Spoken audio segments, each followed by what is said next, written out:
So you're thinking about moving to the greater Phoenix area, but you're kind of turned off by the brown everything, right? The HOAs, you don't want to follow rules. What about the small lots that are literally everywhere and those cookie cutter homes? You're looking for something very unique, something that just really stands out to your personality. You want a little space in between your neighbor. You also want that community that offers absolutely everything. You want close proximity, shopping, restaurants, freeway access, entertainment, dining, shopping. Well, don't go anywhere because I'm going to cover the perfect city you are looking for in the greater Phoenix area. So don't go anywhere because I can't wait to share it with you.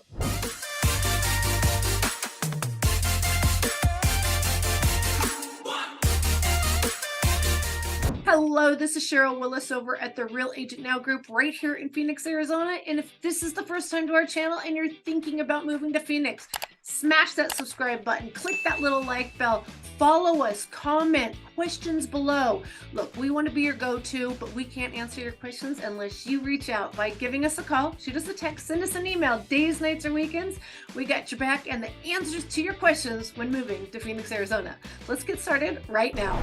I love Tempe. It is way more chill than Scottsdale. It's way more trendy than downtown Phoenix. And it's much more singles and mingles and social activities than Chandler and Gilbert. And it honestly is in the center of the entire greater Phoenix area. You could not have better proximity than right here in Tempe. Let's take a look at the map and see where it is. Tempe is literally 10 minutes, maybe even less than that from Phoenix Airport. You also don't even need to park at the airport. You could take one of the unbelievable public transportation services that Tempe has to offer that no one else in the entire greater Phoenix has. Not only do they have the regular bus system, but they also have light rail and they also have a new streetcar. And I found out last weekend when I went to go pay for my streetcar ticket that it's free for the next year so that everybody can just enjoy it. And it was super clean, it was super easy, friendly, safe. I can't tell you all the great things about it. What is a streetcar? It's kind of like an added from the light rail. It's city owned instead of state owned. How's that? It also has everything from shopping to entertainment to outdoor activities. There is a mountain right in the middle of the city of Tempe, a couple of them. There is a mountain that's literally, it's called a mountain. There is also the hole in the rock, it's the wave cave or something like that. It's also right smack dab in the middle of Tempe called Papago Park. There is also Phoenix Zoo that is right there. There is freeways in every direction. There's the Interstate 10, there's highway, I don't know if it's highway or a state route or whatever, 143. There's also the 202. There's also the 101. I'm telling you, no matter which way you're growing north, south, east, or west, you can get there on a freeway. And the best part about it, when you want lakefront or waterfront, it really is a thing in the city of Tempe. You want apartment living, you want condominium living, you want high-rise living, you want ranch style living, you want homes that don't look exactly alike and you have a little bit of room in between. Maybe you even have a large lot, so you have a beautiful front yard, space in between your neighbors, and a great backyard. You also maybe want to have close proximity to shopping. You want restaurants, you want events. Oh my goodness, don't get me started on events. There is a festival every single weekend from late February all the way until May in the city of Tempe. Last weekend I went to the Aloha Festival. Then there's also Boots in the Park, which is country music concerts. There is a big St. Patty's Day, of course, and the big one, the Art and Wine Festival with over 100,000 vendors. I don't think it's 100,000 vendors. It's 100,000 people per day that come, and I'm going to say a couple hundred vendors. It is unbelievable. And it's, oh my God, over the top, dog friendly. Not kidding. I stopped into the Tempe tourism office to just chit chat and I had my dog with me. Literally all the employees came out and they wanted to meet Levi. Every single store I was walking in and out of, everybody was like, oh, bring the dog in, bring the dog in. I even got to bring Levi on the streetcar. I'm telling you, Dogtopia in the city of Tempe. If you love outdoor things, everything from bicycling to skateboarding, oh my gosh, they have the scooters and multiple choices of companies of scooters. They also have the boat pedaling on the lake. They have kayaking, they have canoeing, they even have some kind of a boat competition. I'm telling you, it's a lot of fun. A lot of people think the city of Tempe is nothing but college kids. And I'll tell you, 25 years ago, that's all it was. But they've kind of pushed out all the college antics, and they've made it a real city. The city of Tempe is actually one of the largest tech hubs, second to where Intel is currently located in Chandler, but it has, again, over 200,000 high-paying jobs in the city of Tempe.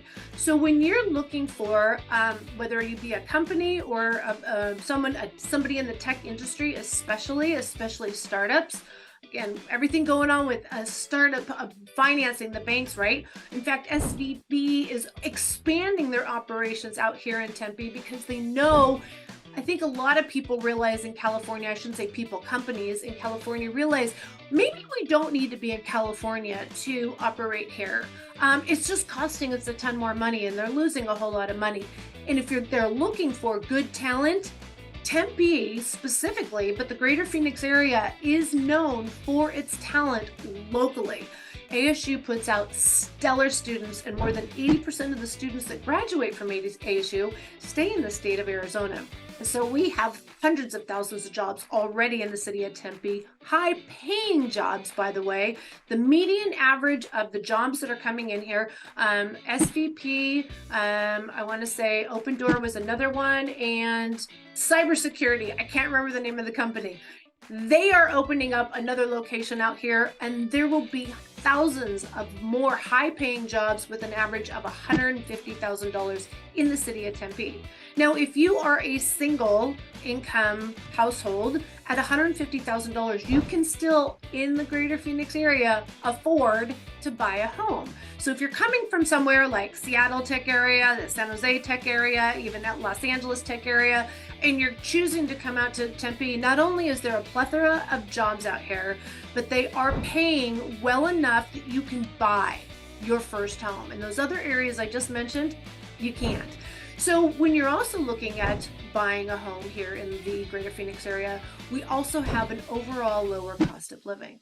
We also don't have as high of property taxes, some of the lowest property taxes in the entire country.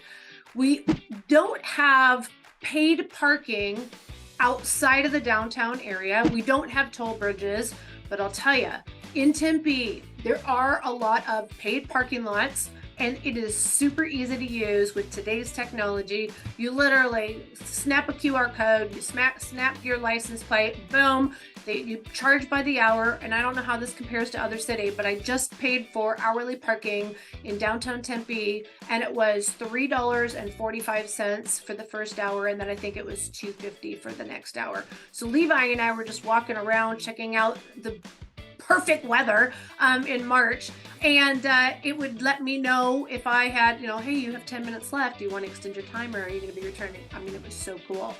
Like I said, the streetcar is free to use right now, and even when you do use it, a day pass is, ready for this, $4. So it is less expensive. Groceries are less expensive. Services are less expensive. Sales tax are less expensive.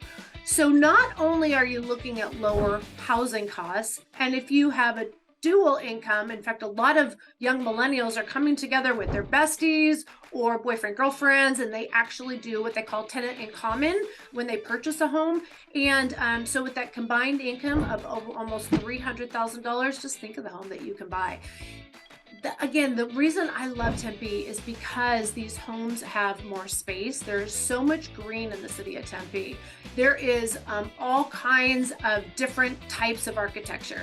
You're going to get small ranch style. You can have larger Pueblo style. You can have the Tuscan style. You can have the modern style. It is so individual and unique. And the price points, you can start single family homes in the city of Tempe with no HOA and low property tax in the mid 400s. So when you're thinking of moving to the greater Phoenix area, I'll tell you, the number one complaint I get is I don't like all the brown desert landscaping. I don't like the brown houses, and I don't like how close they are. Tempe fixes all of that. If you want to get to all the fun and outlet, here's the reality of it. When you live in the greater Phoenix area, most of the time you don't go to Old Town, which is Scottsdale. That's where all the partying and the fun. And so when your friends come to town, you can take an Uber up there for 20 bucks or less. You don't even need to, because I'll tell you, Tempe has some amazing things. It's just more chill than Scottsdale. It's not uppity at all whatsoever. It is super casual, people in flip-flops, Birkenstocks, denim, shorts, tank tops, a ton of breweries in Tempe, a ton of parks. If you love riding your bike, skateboarding, shopping, love Tempe. Not only do you have the proximity to like Scottsdale and all the higher priced and maybe, some of those Louis Vuitton or Mont Blanc or Tiffany, you have a hop and a skip all the way to Scottsdale. The more average person that enjoys shopping, Tempe Marketplace literally has almost everything you can possibly think of. You're also only about 15 minutes from Santan Village. You're only about 15 minutes from Chandler Fashion Square. You can get to Arizona Mills. Well, wait a minute, it's in Tempe. There's so many things literally within Tempe. And depending on the part of Tempe, there are really good schools. The great schools in Tempe are going to be at the furthest southern part of Tempe, right where it borders Chandler. And like I said, there is a ton of parks, there's tons of community events. There we go. There's a ton of community events, especially for small children. There's all kinds of parks and recreation. There's just so many great things that I cannot tell you enough about the city of Tempe. Tempe is also fun. You don't have to go all the way to Scottsdale.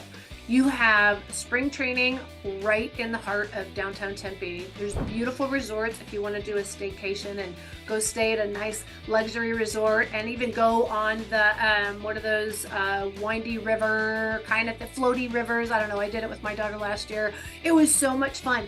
I'm telling you, you can vacation, live, entertain, go to school, eat, sleep, drink, and live your life in the way you've never been able to enjoy in the city of Tempe. Tempe has everything. It really does. But I'm sure you have a lot of other questions about it. Like, where do you get the best deals right now? Most of Tempe was built around the 50s and the 60s. So you are going to find larger lots with big front grass areas. You're going to find homes further apart. Homes next door to each other do not look the same. And let me tell you, when you have a home that old, it has been redone several different times. So when you're looking online, you're going to want to be very careful and work with a professional. Let me tell you why. Because we have seen a lot of flippers that have come into the market over the last few years. Not as many today as we have seen over the last 3 years. But some of this work is pretty shoddy, and I can see it online with those pictures. I can point it out, but more importantly, I can also do more background on that property owner. For the most part, again, you have to kind of be careful. If they are a licensed general contractor, we can, if there was any kind of a problem with it, we could still go back to that seller, and they are held up to a certain standard through the Register of Contractors that have to be licensed and registered with our state. Now, if they are an investor, they can do their own work even if they're not a licensed contractor. And let me tell you, most of them are selling their homes. They're not disclosing anything. They're also, our contract is written, there's no warranty that survives closing. And if you buy a home that has been shoddy done, there is no recourse. So you're going to want to make sure that your realtor that you select is doing their research and also do some additional inspections. We want to make sure that permits are pulled. We want to make sure that sewers have been scoped out, because I'll tell you, one of the biggest problems, second to roots being intrusive on those pipes, is the construction debris has gone into the drain, and you will have serious plumbing problems. But let me tell you, here's what I love. Again, that different, eclectic neighborhood, prices starting in the mid 400s, obviously all the way up, Homes with or without pools, which I'll be honest with you, if you have the extra cash in the city of Tempe, specifically, I would recommend that you buy a home that doesn't have a pool or budget to remodel a pool, because if they were built in Tempe originally in the 60s or 70s, when that was a big thing to put pools in, it's going to need some attention. And people don't, again, think about that, or a realtor doesn't prepare their buyer for also what will be due during the length of time that you're going to be owning that home. Chances are you're going to be, if you're buying, you're going to be buying the home and you're going to be staying in there at least 3 years. More people are staying in their home closer from 5 to 10. So it's not just about what's needed right now. It's going to be what's needed in the next 5 to 10 years, because even if you sell before then, you have to think about passing that on, or how that's going to affect the value of the home if you pass on that deferred maintenance. Let me tell you, all us realtors are not created equal, and I'll tell you, relocation realtors are completely different. So I would love the opportunity to speak with you more specifically about Tempe or any of the areas in the greater Phoenix area. If you're thinking about moving to the greater Phoenix area, pick up that phone, give me a call, shoot us a text, send us an email, days, nights, or weekend. We are here to answer your questions and help you navigate through all the stuff online. All right, guys, if you're thinking about buying in the Phoenix area anywhere, and you just want to have a conversation about, does this area work for me and what parts of Tempe? Like, not everything is all I'm talking about. You have to find the right nooks, crannies, and neighborhoods. So give us a call, shoot us a text, send us an email, days, nights, or weekends. We got your back when moving to Phoenix, Arizona, and I cannot wait to hear from you.